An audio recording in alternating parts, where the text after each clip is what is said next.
ये सोचकर कितनी हैरानी होती है ना कि जिस वायु प्रदूषण से बचने के लिए मतलब साफ हवा के लिए हम अपनी छतों पर बड़े बड़े सोलर पैनल लगा रहे हैं, वही प्रदूषण उन सोलर पैनल को काम ही नहीं करने दे रहा। बिल्कुल।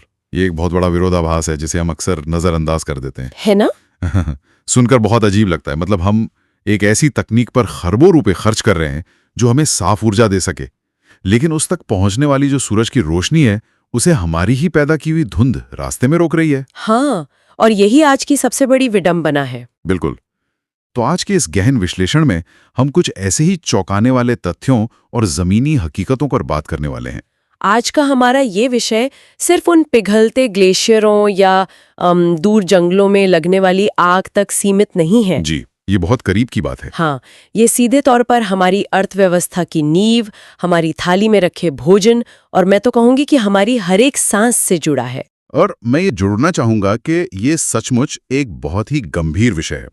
देखिए, जब तक हम समस्या की पूरी गहराई को नहीं समझेंगे, तब तक हमारे जो भी समाधान हैं वो अधूरे ही रहेंगे। बिल्कुल सही कहा आपने।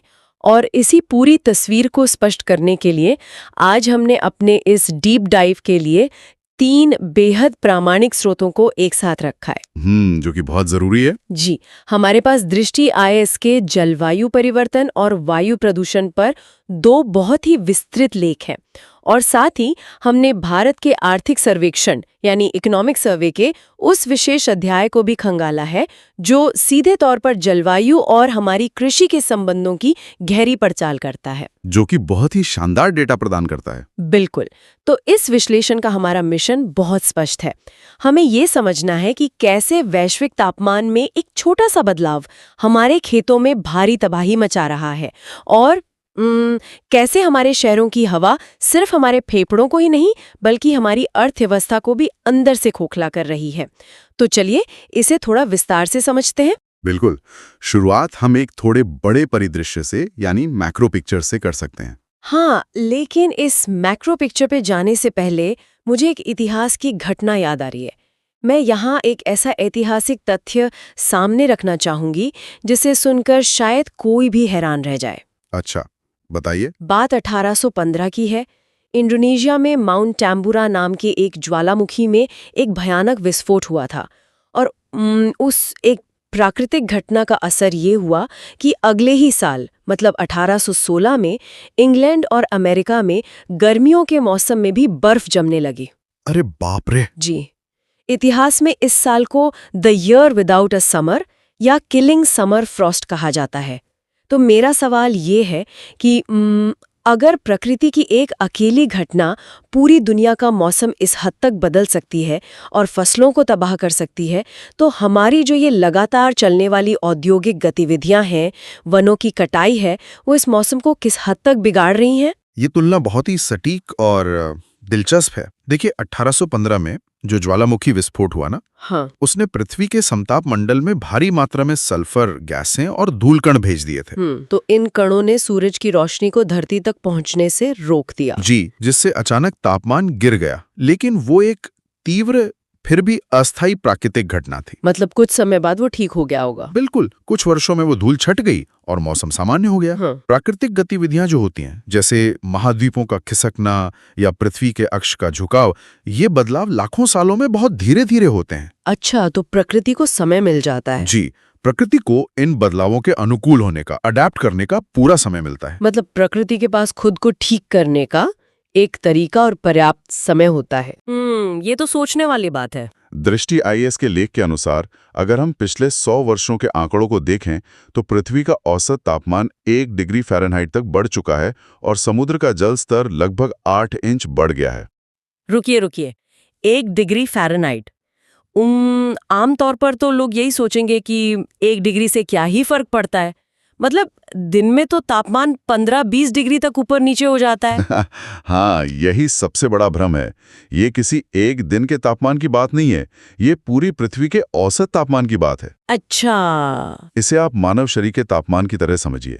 अगर आपके शरीर का सामान्य तापमान सिर्फ 1 या 1.5 डिग्री बढ़ जाए तो आपको तेज बुखार महसूस होता है ना? बिल्कुल, शरीर टूटने लगता है और आपका पूरा शरीर काम करना बंद कर देता है। पृथ्वी के साथ भी ठीक ऐसा ही हो रहा है। ये 1 डिग्री का बदलाव पूरी वैश्विक जलवायु प्रणाली को बुखार ला देता है। ये बहुत ही अच्छा उदाहरण दिया आपने। और संयुक्त राष्ट्र आपदा जोखिम न्यूनीकरण कार्यालय यानी UNDDR के आंकड़े इस बात की गवाही देते हैं। तो उन आंकड़ों में क्या खास बात सामने आई है? वे आंकड़े बताते हैं कि 1998 से 2017 के बीच प्राकृतिक आपदाओं के कारण अकेले भारत को लगभग 8,000 करोड़ डॉलर का भारी नुकसान उठाना पड़ा है। बाप रे, 8,000 करोड़ डॉलर! जी हाँ, और अगर पूरी दुनिया की बात करें तो यह आंकड़ा 3 लाख करोड़ डॉलर तक पहुंच जाता है। ये तो बहुत ही बड़ा नंबर है, मतलब 3 ट्रिलियन डॉलर। बिल्कुल। इसके अलावा कैम्ब्रिज विश्वविद्यालय की एक हालिया शोध टीम ने चेतावनी दी है कि अगर वैश्विक तापमान 1.5 डिग्री सेल्सियस की सीमा को पार कर जाता है तो वर्ष 2100 तक भारत, अमेरिका और जापान सहित कई देशों की अर्थव्यवस्थाएं पूरी तरह से चरमरा जाएंगी। तो हमने देखा कि कैसे वैश्विक तापमान अर्थव्यवस्था को अरबों का नुकसान पहुंचा रहा है। लेकिन देखिए, ये तो हुए बड़े बड़े वैश्विक आंकड़े। अगर हम इसे जमीन पर उतारें, एक आम भारतीय किसान के नजरिए से देखें, तो ये मौसम का बदलाव उसके खेत में क्या कर रहा है? क्योंकि भारत का आर्थिक सर्वेक्षण इसी पर बहुत गहराई से बात करता है। सही कहा आपने। भारत की अर्थव्यवस्था को समझने के लिए हमें इसके कृषि क्षेत्र को समझना ही होगा। जी। आर्थिक सर्वेक्षण के अनुसार भारत की कृषि का हमारी GDP में 16% का योगदान है और ये 49% लोगों को रोजगार देती है, लगभग आधी आबादी। बिल्कुल। लेकिन जो सबसे ध्यान देने वाली बात यह है वो ये है कि आज भी भारत का 52% कृषि क्षेत्र पूरी तरह से बारिश पर निर्भर है। असिंचित है। हाँ, यानी 141.4 मिलियन हेक्टेयर में से 73.2 मिलियन हेक्टेयर क्षेत्र में सिंचाई की कोई व्यवस्था ही नहीं है। ये तो बहुत बड़ा हिस्सा है। लेकिन मैंने सुना है कि जब अंतर्राष्ट्रीय एजेंसियां भारत की जलवायु और कृषि का विश्लेषण करती हैं तो वे किसी अलग ही डेटा का इस्तेमाल करती हैं, जिससे पूरी तस्वीर ही बदल जाती है। हाँ, ये एक बड़ी समस्या है। आर्थिक सर्वेक्षण में वो डेलावेयर डेटा सेट का जिक्र क्यों किया गया है? ये एक बहुत ही महत्वपूर्ण सवाल है। अंतर्राष्ट्रीय मंचों पर जलवायु विश्लेषण के लिए अक्सर अमेरिका के डेलावेयर विश्वविद्यालय के डेटा सेट का इस्तेमाल किया जाता है, क्योंकि ये एक मानकीकृत ग्लोबल डेटा सेट है। अच्छा। लेकिन समस्या ये है कि डेलावेयर का डेटा भारत के लिए 45 तापमान स्टेशनों पर निर्भर है। बस 45? जी। अब आप ही सोचिए, भारत जैसे विशाल देश के लिए, जहां हिमालय से लेकर तटीय मैदान और रेगिस्तान सब मौजूद हैं, वहां सिर्फ 45 स्टेशन कैसे काफी हो सकते हैं? 45 स्टेशन तो सच में बहुत ही कम है। भारत के मौसम की विविधता को देखते हुए तो ये कुछ भी नहीं है। बिल्कुल। इसीलिए भारत का आर्थिक सर्वेक्षण अपने खुद के मौसम विज्ञान विभाग यानी IMD के डेटा पर जोर देता है। IMD का डेटा तो बहुत विस्तृत होगा। जी।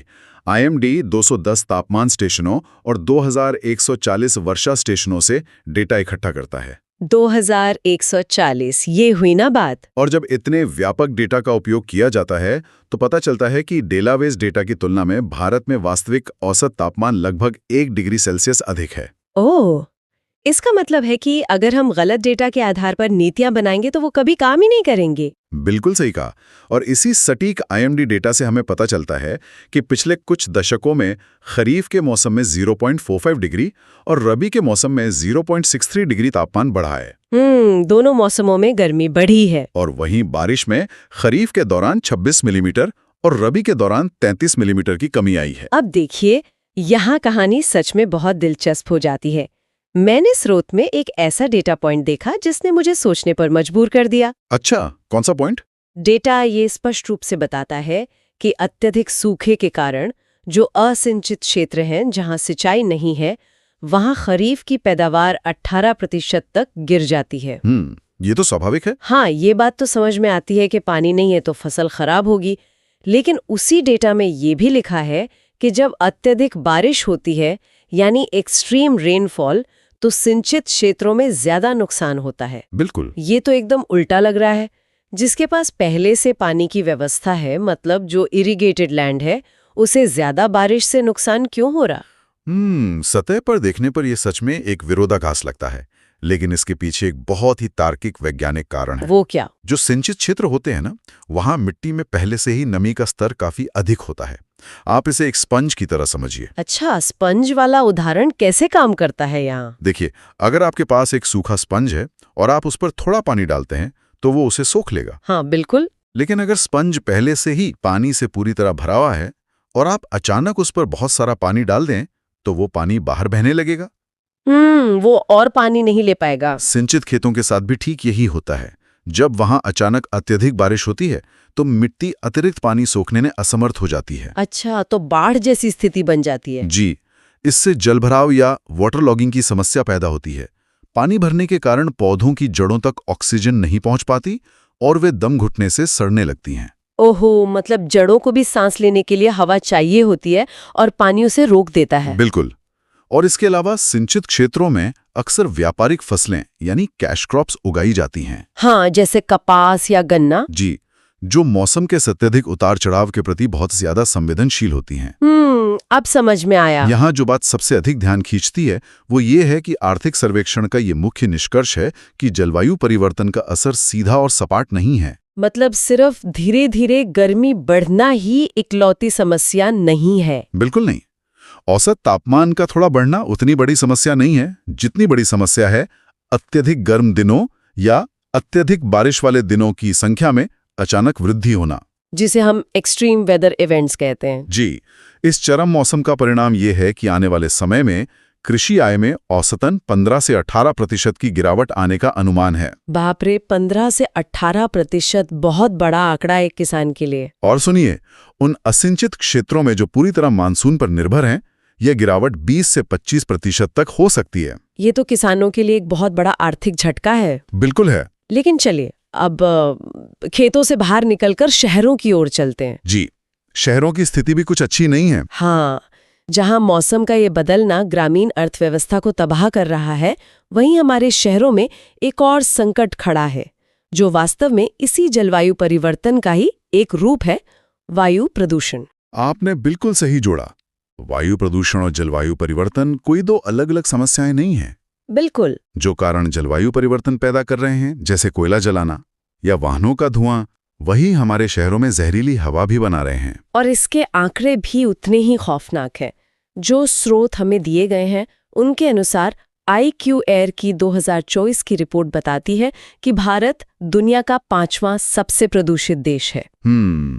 ये एक बहुत ही चिंताजनक रिपोर्ट थी। यहाँ हवा में मौजूद सूक्ष्म कणों, जिन्हें PM2.5 कहते हैं, उनका औसत स्तर 50.6 माइक्रोग्राम प्रति घन मीटर है, जो कि बहुत ज्यादा है। हाँ, ये विश्व स्वास्थ्य संगठन यानी WHO की सुरक्षित सीमा से 10 गुना ज्यादा है।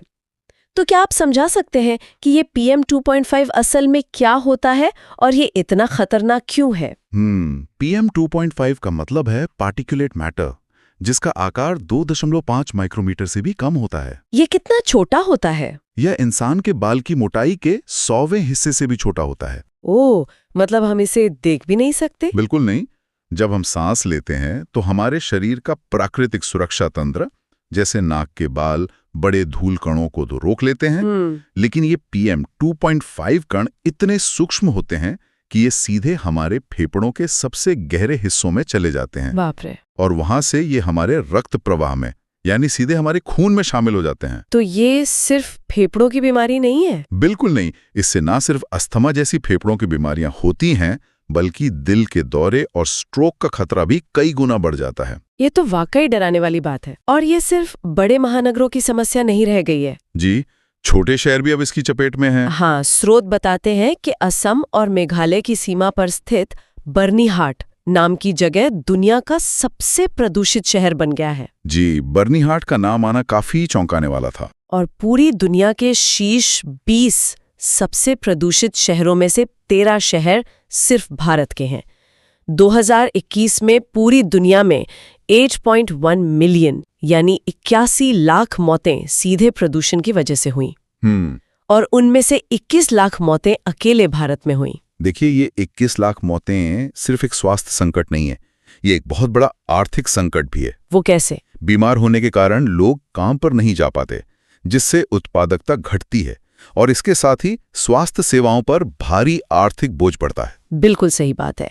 इलाज का खर्च परिवार को पीछे धकेल देता है। जी, और अब मैं वापस उस बात पर आती हूँ जो मैंने शुरुआत में कही थी। हम प्रदूषण कम करने के लिए क्या कर रहे हैं? हम सौर ऊर्जा लगा रहे हैं। हाँ, सोलर पैनल। लेकिन स्रोत से एक ऐसा तथ्य सामने आया है जो किसी भी आम इंसान को चौंका देगा। वायु प्रदूषण सिर्फ हमारे फेफड़ों को ही नुकसान नहीं पहुंचा रहा है, बल्कि यह खुद उस सौर ऊर्जा का भी सबसे बड़ा दुश्मन बन गया है। अगर हम इस बिंदु को बड़े परिदृश्य से जुड़ें तो यह एक भयंकर दुष्चक्र है, एक विशेष साइकिल है। हाँ, होता ये है कि आसमान में जमा स्मॉग और प्रदूषण के बारीक कण एक शीशे या दीवार की तरह काम करते हैं। वे सूरज की रोशनी को सोलर पैनल तक पहुंचने ही नहीं देते। बिल्कुल। सोलर पैनल को काम करने के लिए सीधे फोटॉन की जरूरत होती है, लेकिन धुंध के कारण वे फोटॉन रास्ते में ही छितरा जाते हैं। सही कहा। रिपोर्ट का अनुमान है कि इस धुंध के कारण 2041 से 2050 तक हमारी सौर ऊर्जा की दक्षता में 2.3% की भारी गिरावट आएगी। इसका सीधा मतलब है 840 गीगावाट आवर बिजली का हर साल नुकसान। इसे ऐसे समझिए कि आप प्यास बुझाने के लिए बारिश का पानी इकट्ठा करने के लिए बाल्टी बाहर रखते हैं। हाँ, लेकिन आपके ऊपर तनावा प्रदूषण का वो टेंट उस पानी को बाल्टी तक पहुंचने नहीं दे रहा है। बिल्कुल सटीक उदाहरण दिया आपने। दृष्टि ISTI लेख में और आर्थिक सर्वेक्षण में भी इसी बात पर चिंता जताई गई है। स्रोत स्पष्ट रूप से रेखांकित करता है कि हमारी नीतियां अक्सर सिर्फ तकनीकी समाधानों के पीछे भागती हैं। तकनीकी समाधान से आप क्या मतलब है? क्या वो स्मॉग टावर जैसी चीजें? जी हाँ, बिल्कुल वही। शहरों में करोड़ों रुपए खर्च करके विशाल स्मॉग टावर लगा दिए जाते हैं, या फिर एयर क्वालिटी नापने के लिए आधुनिक तकनीक वाले बड़े बड़े डैशबोर्ड बना दिए जाते हैं। तो क्या ये काम नहीं करते? स्रोत ये तर्क देता है कि ये सब देखने में तो बहुत अच्छा लगता है, लेकिन हम उन मुख्य कारणों को नजरअंदाज कर देते हैं जो असल में धुआं पैदा कर रहे हैं। जैसे अनौपचारिक तरीके से बायोमास जलाना, पुरानी और अत्यधिक प्रदूषण फैलाने वाली औद्योगिक इकाइयां, या फिर खुले में कूड़ा जलाना। सोर्स पर ही रोक नहीं लग रही। बिल्कुल। जब तक आप स्रोत से निकलने वाले धुएं को नहीं रोकेंगे, कोई भी मशीन या टावर खुली हवा को साफ नहीं कर सकता। तो इतनी गंभीर और डराने वाली समस्याओं को समझने के बाद अब सबसे बड़ा सवाल ये उठता है कि इसका समाधान क्या है? सरकार क्या कर रही है और हम बाकी दुनिया से क्या सीख सकते हैं? ऐसा नहीं है कि भारत में प्रयास नहीं हो रहे हैं। सरकार ने कई नीतियां बनाई हैं। हाँ, कुछ योजनाएं तो चल रही हैं। स्रोत में नेशनल क्लीन एयर प्रोग्राम यानी NCAP का जिक्र है, जिसका लक्ष्य शहरों में प्रदूषण कम करना है। जी। वाहनों के लिए नए BS6 मानक लागू किए गए हैं ताकि इंजन से कम धुआं निकले। इलेक्ट्रिक वाहनों को बढ़ावा देने के लिए फेम योजना चल रही है। और वो गैस सिलेंडर वाली योजना भी तो है। बिल्कुल। ग्रामीण क्षेत्रों में स्वच्छ रसोई गैस पहुंचाने के लिए प्रधानमंत्री उज्ज्वला योजना जैसी पहल भी है, ताकि लकड़ी जलाने से होने वाले धुएं को कम किया जा सके। ये योजनाएं तो काफी अच्छी लग रही हैं, फिर भी प्रदूषण कम क्यों नहीं हो रहा? मतलब जमीन पर असर क्यों नहीं दिख रहा? क्योंकि नीतियां बनाना एक बात है और उन्हें जमीन पर उतारना दूसरी। स्रोत स्पष्ट रूप से इस बात पर जोर देता है कि इन योजनाओं के सामने बजट की भारी कमी एक बहुत बड़ी बाधा है। अच्छा, पैसों की कमी। जी। एक आंकड़े के अनुसार अगर हम चीन के वायु प्रदूषण नियंत्रण बजट को देखें तो भारत का बजट उसका 1% से भी कम है। 1% से भी कम? ये तो बहुत ही कम है। बिल्कुल। अब आप ही बताइए, बिना पर्याप्त पैसे के नीतियां जमीन पर अपना असर कैसे दिखाएंगी? बात तो सही है। तो फिर स्रोत में दिए गए उन वैश्विक मॉडलों के बारे में बताइए जिनसे हम कुछ सीख सकते हैं, जैसे ब्राजील और कैलिफोर्निया का क्या उदाहरण दिया गया है? ब्राजील ने बहुत ही व्यावहारिक तरीका अपनाया। उन्होंने देखा कि सड़कों पर कचरा बीनने वाले लोग असंगठित हैं और अक्सर कचरा जला देते हैं। हाँ, भारत में भी ऐसा बहुत होता है। तो ब्राजील सरकार ने इन लोगों को मुख्य धारा के रिसाइकलिंग सिस्टम में शामिल कर लिया। अरे वाह! इससे न सिर्फ कचरा प्रबंधन बेहतर हुआ, बल्कि प्रदूषण भी कम हुआ और उन लोगों को एक स्थायी रोजगार भी मिला। ये तो बहुत ही शानदार मॉडल है, एक तीर से दो निशाने। और कैलिफोर्निया का कैप एंड ट्रेड मॉडल क्या है? मैंने इसके बारे में बहुत सुना है। ये काम कैसे करता है? कैप एंड ट्रेड एक बहुत ही चतुर आर्थिक नीति है। अच्छा। इसमें सरकार प्रदूषण की एक सीमा यानी कैप तय कर देती है कि कोई उद्योग इससे ज्यादा प्रदूषण नहीं फैला सकता। एक लिमिट लगा दी। अब मान लीजिए एक कंपनी ने अपनी सीमा से कम प्रदूषण किया, तो उसके पास कुछ क्रेडिट बच जाते हैं। वो कंपनी अपने बचे हुए क्रेडिट को उस दूसरी कंपनी को बेच सकती है, यानी ट्रेड कर सकती है, जिसने अपनी सीमा पार कर ली है। अच्छा, मतलब जो ज्यादा प्रदूषण फैलाएगा उसे क्रेडिट खरीदने के लिए आर्थिक नुकसान उठाना पड़ेगा, बिल्कुल। और जो कम फैलाएगा उसे क्रेडिट बेचने का फायदा होगा। ये तो कमाल का इंसेंटिव है। बिल्कुल। और इस पूरी प्रक्रिया से जो जुर्माना या पैसा इकट्ठा होता है, सरकार उसे वापस स्वच्छ ऊर्जा और ग्रीन प्रोजेक्ट्स में ही निवेश कर देती है। वाह, ये प्रदूषण फैलाने वालों से ही प्रदूषण कम करने का एक शानदार तरीका है। ये तो वाकई एक बहुत ही प्रभावी मॉडल लगता है।